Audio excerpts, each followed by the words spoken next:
Manila Broadcasting Company. Sa balita, komentaryo, isyu, serbisyo publiko. Aksyon Radio! Sa Bacolod, Aksyon Radio! Aksyon Radio!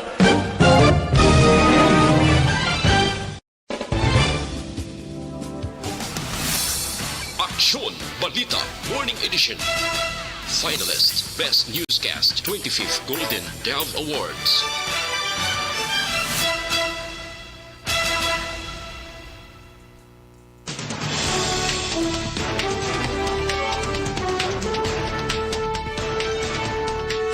Mayong aga Metro Bacolod, mayong aga kabugusan nga Western Visayas. Welcome sa pagpangalagad sang aksyon Balita Sunday edition karon nga adlaw Domingo, Nobyembre 21, tuig 2021.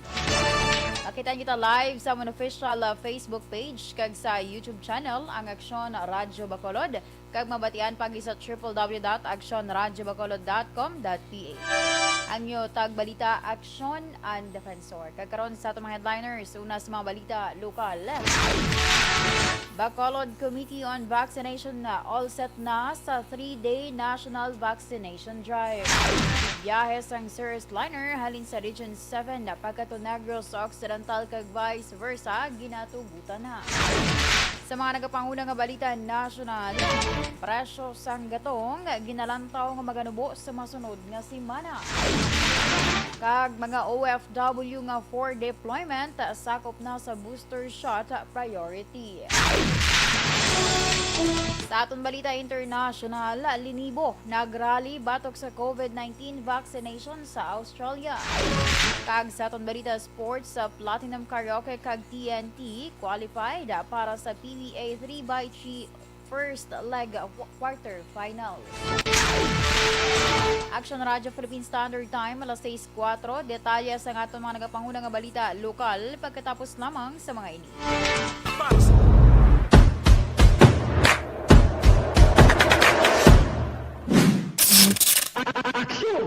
Good day everyone! Ako gali si Ann Defensor of Aksyon Radio Bacolod. Kag subong is 5 years na ako nga nagatrabaho for Action. And nagapasalamat ako syempre sa management sang sining ako nga trabahuan bangod sa ilang paghatagban bulig sa akon agud nga mas nga mapa-improve ang akon iyang ikasarang sa patag sa paghambal sa kahanginan kag syempre sa mga pagpakita pagid sang abilidad ko hindi lamang sa mikropono kundi pati man sa field. Sa liwat, madamo nga salamat Aksyon na Radyo Bacolod kag syempre sa amon man nga station manager Ma'am Nona Di Maala Magbanwa para sa pagbulig sa amon agud nga mas mapaayo pagid kag mangin produktibo kami nga mga kabataan sa sining nga henerasyon. Kag syempre, nagapasalamat man ako sa Ginoo kay tungod nga naglawig ako diri sa Aksyon Radio kag mas nga na-improve ang akon kaugalingon. Happy anniversary Aksyon na Radyo Bacolod! Una sa balita, una sa Aksyon, sa Bacolod, Aksyon Radio.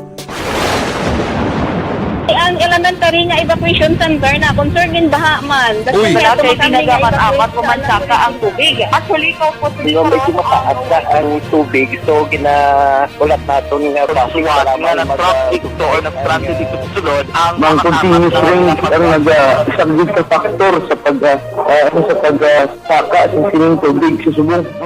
Hunyo 4, 2021, sang formal ay ginanunsyo sa Pag-asa ang panahon sang tig-ululan o rainy season sa Pilipinas. Gani, ilauman ang maulan nga panahon umpisa subong tugtog Nobyembre 2021. Ang Pilipinas sa mayroon sang early warning system para mahibaluan ang lakas sang panahon. Gani, wala sang rason nga hindi kita makapreparar karon ni rainy season.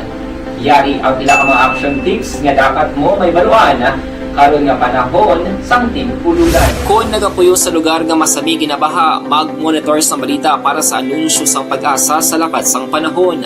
Isa sa pinakapos nga pamaagi para malikawan nga magsulod ang baha sa balay among paggamit sang sandbag. Ang sandbag ang isa kasako nga may unod nga balas nga pwede ibutang sa pertahan o kung ginaagyan sang tubig para temporaryo nga makontrol ang pagsulod sang tubig sa inyong nga balay. Antes naman ng rainy season, dapat nakapreparar ka na sa pagkaon, flashlight, pito, kandila, hygiene kit, power bank, transistor radio, importante nga mga dokumento, kag iban pa nga kinahanglanon. Ini ang dapat isulod sa go bag nga dapat ibutang sa isa ka lugar nga mapus kuhaon sa tion nga kinahanglan nga mag-evacuate.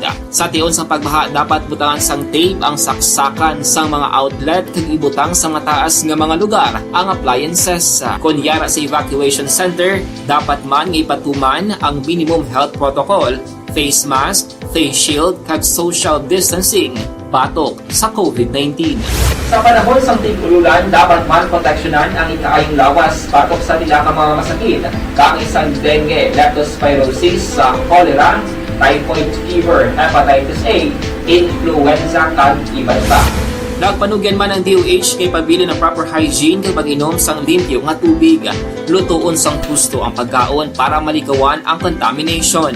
Maghugas ang kamot antes kag pagkatapos ang kaon kag matapos nga mag-usar sang banyo. Likawan man ang paglangoy o kon pagtubog sa baha. Kini sa Action Dale Salazar para sa Action Tips nga nagapahanundong nga maghalong sa tanan nga tion. Tungod sa pamahog sing COVID-19 pandemic, madamo sing kompanya kag local government unit ang nagpatuman sang work from home sa ilang mga empleyado. Naga-work from home kung naka-close contact sa nagpositibo sa virus o kung mismo nagpositibo sa COVID-19. Madamo sang benepisyo ang mahatag sang work from home, pero hindi naton malikawan nga ma-bored kag ma-stress bangod sa sini nga setup sa masobra na isa ka tuig nga pagpakiaway sa COVID-19. Base sa pagtuon sa United Nations International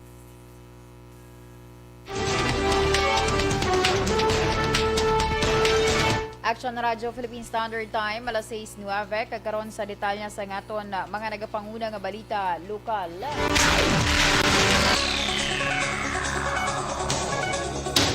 Ginpasiguro ni Councilor Nesito Navarro ang chairman sa Committee on Vaccination Center nga all set na ang preparasyon sa syudad angot sa natalana nga National Vaccination Drive sa Nobyembre 29 tugtob Disyembre 20 o kun Disyembre 1. Suno kay Navarro, mayara sang 31 ka mga rest bakuna centers nga natalana iga-activate sang syudad para sa mga programa nga ginarakipan sa mga malls kag mga vaccination center sa tagsa ka mga barangay. Dugang pa ni Novero, all set na ang kinahanglanon ng mga personnel nga ginabugusan sang 46 ka mga vaccination team nga mayara sang tig-8 ka mga miyembro. Suno pa sa konsihal ang mga vaccination activity ang magalawig sang 3 ka adlaw nga natalana nga mag-aumpisa sa tagsa ka alas 8 sang aga tugtob alas 4 sang hapon. Sa iban nga balita lokal, ginklaro ni Liga ng mga Barangay President Councilor Lady Glass Gonzales nga wala pa sila sa nabaton nga komunikasyon gikan sa EOC o kun sa talatapan sang alkalde angod sa 3 ka adlaw nga National Vaccination Drive. Suno kay Gonzales, ang City Health Office pa lamang ang nakapagwa sa panugyan paagi sa ilatag sa mga health workers sa barangay. Dugang pa ni Gonzales, mayara man sang kota nga dapat labuton ang tagsa ka mga barangay kangay sang iya lugar sa Takuling nga ginapaabot makabakuna sang 6,000 ka mga individual o kon 2,000 ka mga persona sa kada adlaw. Plano man sining hatagan prioridad sa mga vaccination activity ang mga pediatric A3 priorities sa bahin sa Bacolod City National High School na amuman nga lugar o kon amuman ang lugar nga ila pagagamiton bilang vaccination center. Nabakunahan na sa COVID-19 booster shot ang pila ka miyembro sa Philippine Dental Association Incorporated Bacolod City Chapter sa Bacolod City Health Office.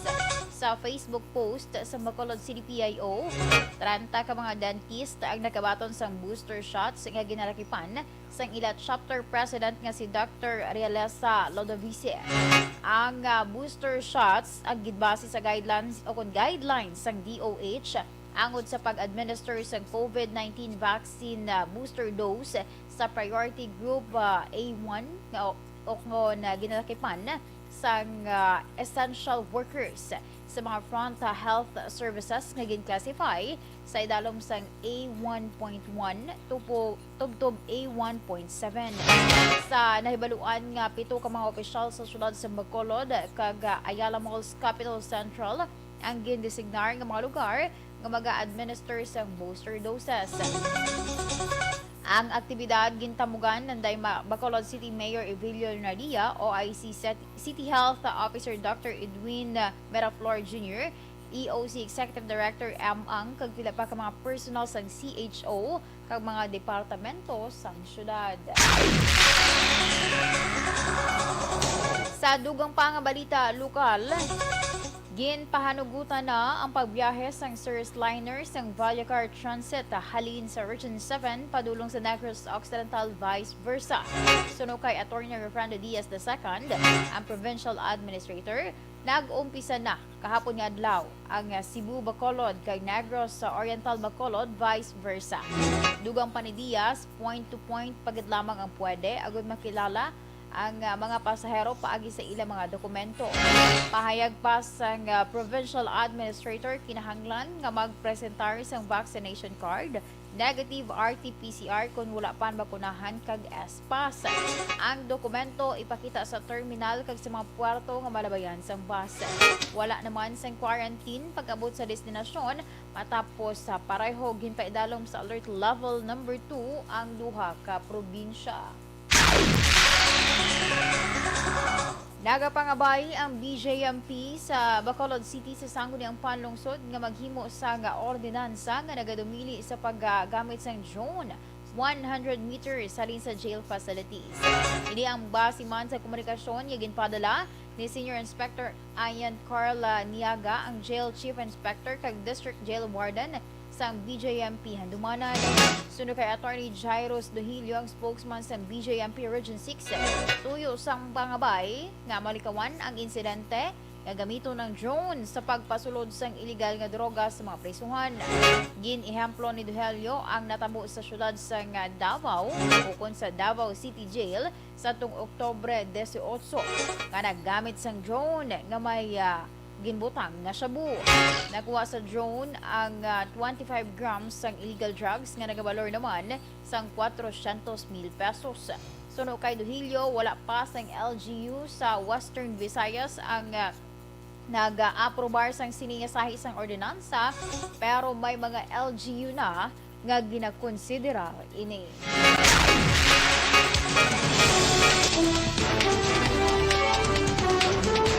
Action Radio Philippine Standard Time, alas 6:15. Detalye sa aton mga nagapanguna nga balita national pagkatapos lamang sa mga ini. Do not just throw away questions and statements. Kasma ng aton sining Facebook page pagiya sa Action Radio. Ladies and gentlemen, this is Action Radio Bacolod. Action Radio Bacolod, number 1! Good morning sa aton mga ka-action. Sunday nga edisyon, no?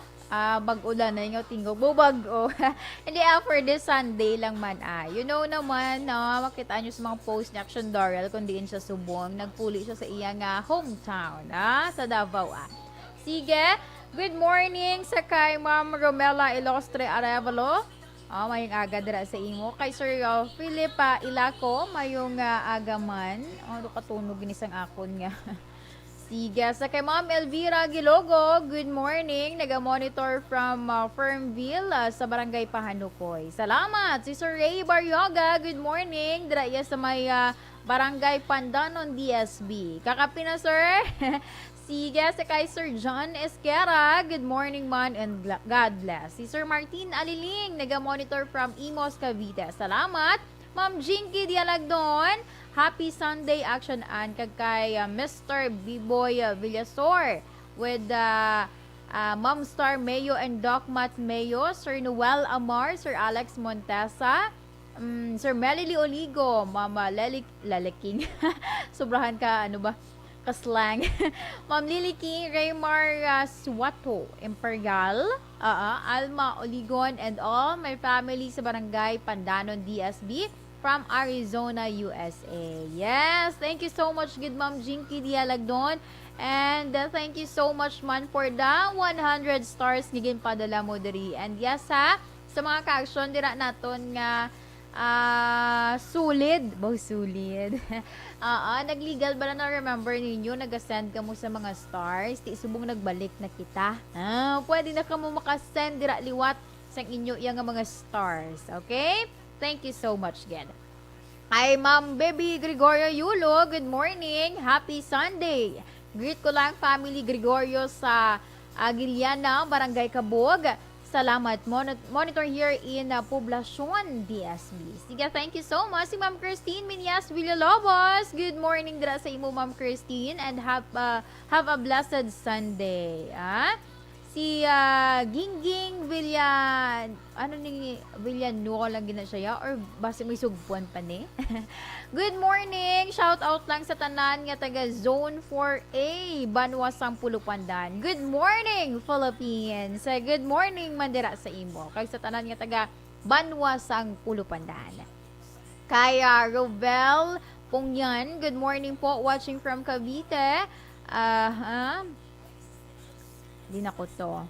Sa mga taga-Kanduniko, no, lalo na sa family pong yan, entay hupon. Siling kung nga do ka-familiar sa iyang apelyedo. Mga kaano ni action art ay hupon, mga paryente. Si Sir Ray Baryoga, hambaya naga-coffee na siya with hot pandesal. Sige. Uy, nag-monitor siya from YouTube. Thank you so much, good Sir Ray Baryoga. Oo, kape man ko di gani subong sir kay para ma-alive and kicking man kita. Sige, saliwat sa imo Sir Rovel pong yan. Thank you so much for the 75 stars nga ginpadala mo diri. Okay, sa mga ka-action naton, continue lang sa pagpadala man sa inyong mga messages kay akon ina nga basahon. Daming time.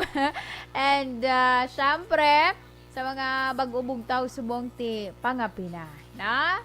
+6:19 kuno mugining time or mga amo ni inoras mga alas 5 to +6 mugi mga inoras nga nagapangape, diba? Basta kuno nga Domingo ti relax danay ang lawas. Si Ma'am Jinky Dialagdon sa liwat, yes, with the 3 hearts. Thank you so much good Ma'am Jinky Dialagdon, and God bless halong kamo dira always ha. Sa kundiin man ka mo subong. Sige, standby sa aton nga mga ka-action. Mabalik lang ko karon sa inyo ang mga ginpadala diri nga mga greetings. Kaya diri kita anay sa aton nga. Oy, naghingagaw. Naghingagaw si Ma'am Star Mayo, diba? With Doc Matt Mayo sa Minnesota, USA. Hambaya, happy blessed Sunday morning to you. Sige, standby sa aton nga mga ka-action.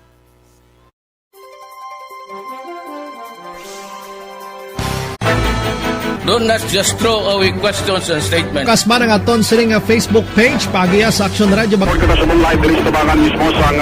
Ladies and gentlemen, this is Action Radio Bacolod. Action Radio Bacolod #1.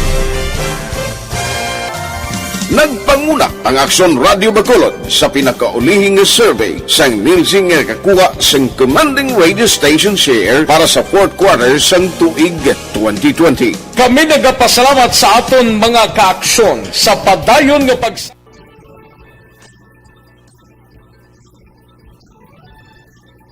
Kagaron salita na sa aton mga nagapanguna nga balita national.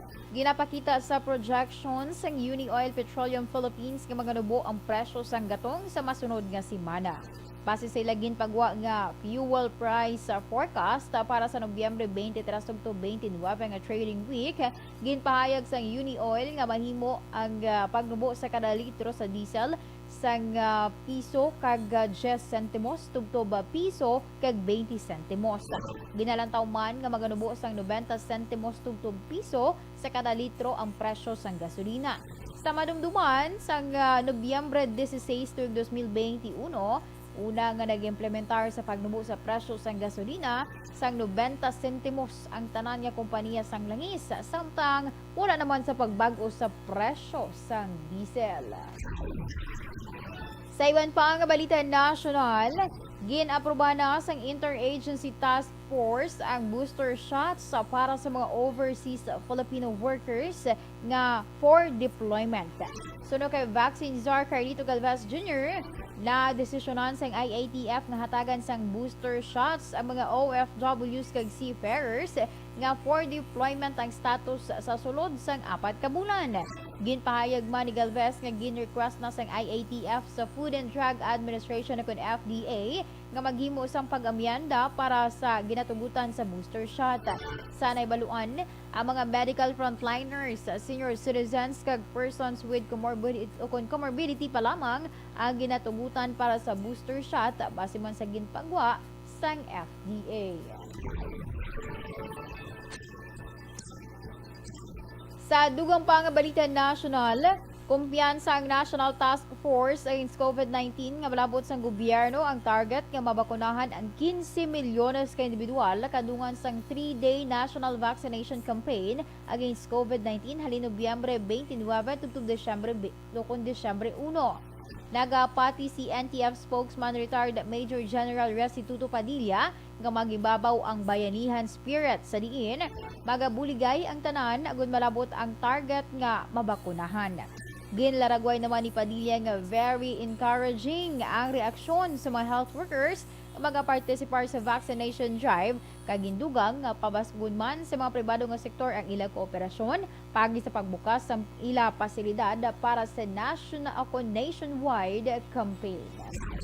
Sa katapusan nga balita national, ginapatutukan sa karon sang Philippine National Police Drug Enforcement Group o PDEG ang impormasyon nga ginpagwa ni Presidente Rodrigo Duterte nga may isa ka presidential aspirant nga nagausar sang cocaine. Wala pa na kumpirmar ni PNP Chief General Leonardo Carlos kung bala may impormasyon na ang kapulisan angod sa wala giningadlan nga presidential aspirant. Sa madumduman sa iya pagpamulong-pulong kadungan sa pagsapol sa National kag Regional Task Force to End Local Communist and Armed Conflict sa Mindoro sa tung Huwebes, ginaligar sa presidente nga may isa ka lalaki nga presidential aspirant ang nagausar sang cocaine. Las 6:24 Aksyon Radyo Philippine Standard Time. Detalye sa aton balita international kag sports pagkatapos lamang sa mga ini. Do not just throw away questions and statements. Kasman ang aton sining nga Facebook page pagiya sa Aksyon Radyo Bacolod. Ladies and gentlemen, this is Aksyon Radio Bacolod. Aksyon Radio Bacolod number 1. Nagpanguna ang Aksyon Radio Bacolod sa pinakaulihing survey sang Nielsen nga kakuha sang commanding radio station share para sa fourth quarter sang tuig 2020. Kami nagapasalamat sa aton mga kaaksyon sa padayon nga pagsalig kag pagsuporta. DYEZ Aksyon Radio Bacolod number 1 with 40.10% radio station share. Number 2, Bombo Radio 38.70%. Number 3, RMN Bacolod 14.50%. Aksyon Radio Bacolod number 1. During this crisis, the result of the survey proves that Aksyon Radio Bacolod serves the public best and will continue to give you the best broadcasting activities. Madamo nga salamat mga kaaksyon for making us number 1. Aksyon Radio Bacolod number 1.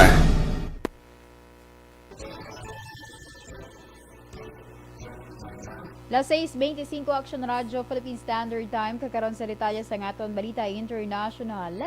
Linibo ka mga nagaprotesta angod sa COVID-19 vaccination ang nagtipon sa lalagong syudad sa Australia sa diin. Nagpatigayon man sa counter rally ang magamay nga grupo sa mga individual nga nagasuporta naman sa health measures. Ang vaccine program sa Australia nagpabilin nga voluntaryo kag makabigman nga highly successful kasunod nga 85% na sang populasyon ang bakunado na. Apag ang mga protesta nagrally sa mga mayor nga syudad batok sa mando sa bakuna nga hindi universal kag aplikable lamang sa pila ka may trabaho nga gin-classify sang state authorities.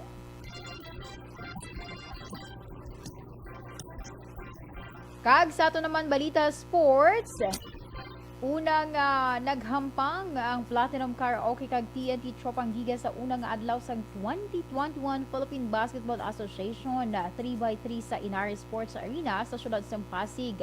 Ang Platinum Karaoke sa Naibaluan ginalakapan nanday Carl Dehesa, JR Abalanza, Eugenia Adrada kag Chris D. Chavez nga nagadaog sa ilahampang kontra sa Zamboanga Valientes sa 21-7 nga scoring.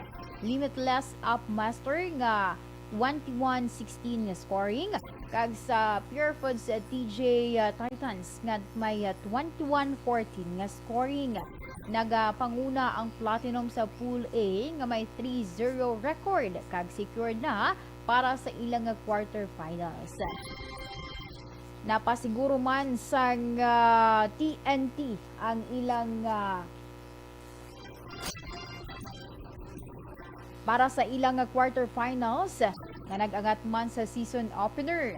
Ang team ginalakipan nanday Samboy de Leon, Lervin Flores, Almond Vosotros kag Jeremiah Ray nga nag-avanse sa Pure Foods sa 20-16 na scoring. Sa Limitless nga 21-9 nga scoring kag sa Zamboanga nga 21-18 nga scoring.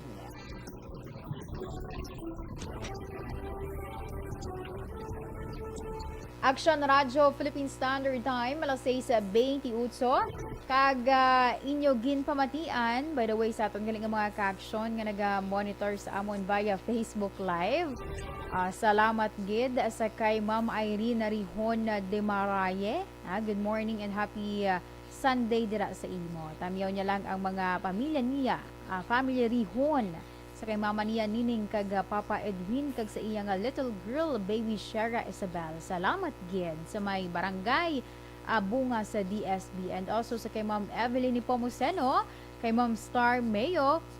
Sige, welcome back ko no. Salamat gid Ma'am or Sir Manjo Arnejo, good morning. Dennis and Wester, thank you so much kid sa aton yung mga ka-action sa pag-upod sa akon kag kay Ma'am Rosie Britannico sa subong man nga adlaw isang Domingo.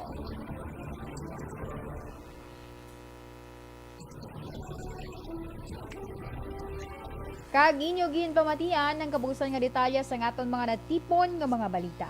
Dili lamang sa Aksyon Balita Sunday Edition karong adlaw Domingo, Nobyembre 21 tuig 2021.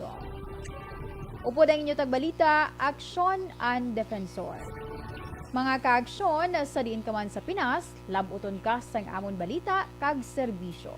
Sama-sama tayo, Pilipino. Una sa balita, una sa aksyon, sa Bacolod, Aksyon Radio. Manila Broadcasting Company. Sa balita, komentaryo, issue, serbisyo publiko. Aksyon Radio. Sa Bacolod, Aksyon Radio. Aksyon Radio.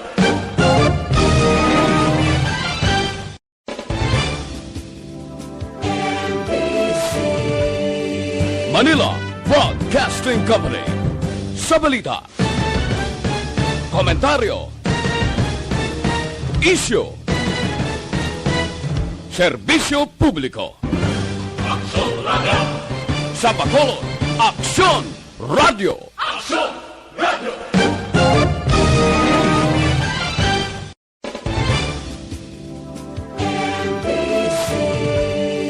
Manila Broadcasting Company.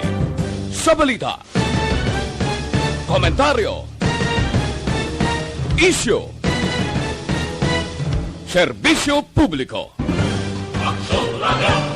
Sa Bacolod, Aksyon Radio. Aksyon